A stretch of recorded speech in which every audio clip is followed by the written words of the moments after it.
अस्सलाम वालेकुम व्यूअर्स। आज मैं आपके साथ आलू के चिप्स की रेसिपी शेयर कर रही हूँ। आज मैं आपको बिल्कुल नए अंदाज के साथ आलू के चिप्स बनाना सिखाऊंगी जो बनकर बेहद क्रिस्पी और मज़ेदार तैयार होंगे। इसे बनाना बेहद आसान है। चलें स्टार्ट करते हैं। आलू के चिप्स बनाने के लिए मैंने 2 आलू ले लिए हैं। सबसे पहले मैं इनका छिलका उतार लूँगी।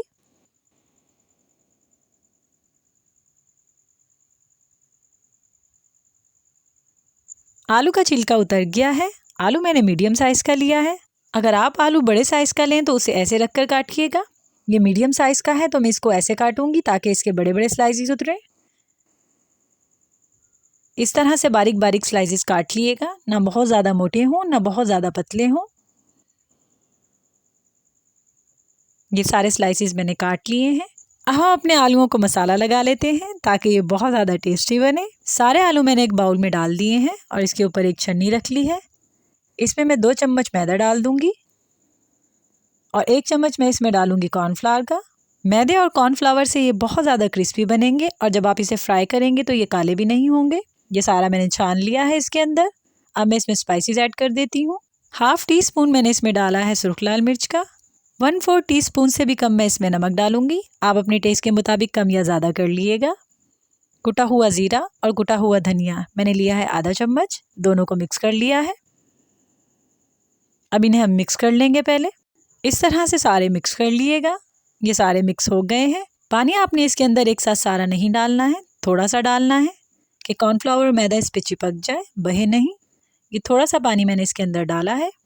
पहले मैं इसे मिक्स कर लूँगी और देख लूँगी कि इसमें कितना पानी और जाएगा। ये देखें, ये अभी चिपक नहीं रहा है, गुठलियाँ गुठलियाँ हैं। थोड़ा सा पानी मैं इसके अंदर और ऐड कर दूँगी। अगर आपने इसको फ़ौरन फ्राई करना हो तो इसमें नमक डालिएगा, वरना इसमें नमक ना डालिएगा, नमक पानी छोड़ देगा। और अगर आप ज़्यादा आलूओं का बना रहे हैं तो उतने आलू एक बाउल में ले लिएगा जितने आपने फ्राई करने हो, उसमें नमक डाल लिएगा। पहले उन्हें फ्राई करिएगा, फिर जो दूसरे फ्राई करेंगे उसमें नमक डालिएगा। ये देखें, हमारा मसाला मिक्स हो गया है। इसकी कंडीशन इस तरह होनी चाहिए। तेल मैंने कढ़ाई में गर्म करने रख दिया था। तेल के ऊपर थोड़ा फासले पर हाथ ले जाकर चेक कर लिया करें कि तेल कितना गर्म है। तेल की हीट आपको बता देगी कि वो कितना गर्म हो चुका है। तेल हमारा गर्म है। मैं इसमें आलू डालना स्टार्ट करूँगी। फ्लेम आपने इसके नीचे मीडियम से लो रखनी है। बहुत ज़्यादा हाई फ्लेम पर इसको फ्राई नहीं करना है, वरना ये जल जाएंगे और क्रिस्पी भी नहीं होंगे। सारे आलू इसी तरीके से डाल दिएगा। तकरीबन 8 से 10 मिनट तक आपने इसे फ्राई करना है।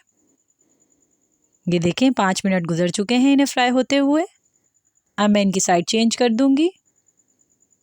ये सारे आलूओं की साइड चेंज हो चुकी है। ये देखें, हमारे आलू तकरीबन रेडी हैं। 9 से 10 मिनट हो चुके हैं इन्हें फ्राई होते हुए। अब मैं इन्हें निकाल लूँगी। एक छाननी लेकर सारे आलू उसमें डाल लिएगा ताकि नीचे वाले जले नहीं, इस तरीके से। अब दूसरी छाननी इसके ऊपर रखकर सारा तेल निकाल लिएगा, इस तरीके से। इस तरीके से सारा तेल निकल जाता है। ये देखिए, हमारे ज़बरदस्त से क्रिस्पी आलू बिल्कुल रेडी हैं। इसे इफ्तारी में बनाइएगा और इंजॉय करिएगा। मैं आपको दिखा देती हूँ, बहुत गर्म है। ये देखें कितने क्रिस्पी हैं और कितने बेहतरीन बनकर फ्राई हुए हैं। इनका कलर कितना ज़बरदस्त आया है और कितनी जल्दी बनकर तैयार हो गए हैं। हम ट्राई कर लेते हैं इसे। खाने में इससे भी ज़्यादा मज़ेदार है। इस रेसिपी को घर पर ज़रूर ट्राई करिएगा। अगर आपने मेरे चैनल को सब्सक्राइब नहीं किया है तो मेरे चैनल को सब्सक्राइब कर लें और साथ बेल आइकन के बटन को हिट कर दें ताकि मेरी नई आने वाली वीडियो सबसे पहले आपको मिले। रेसिपी अच्छी लगी है तो लाइक और कमेंट करना मत भूलिए।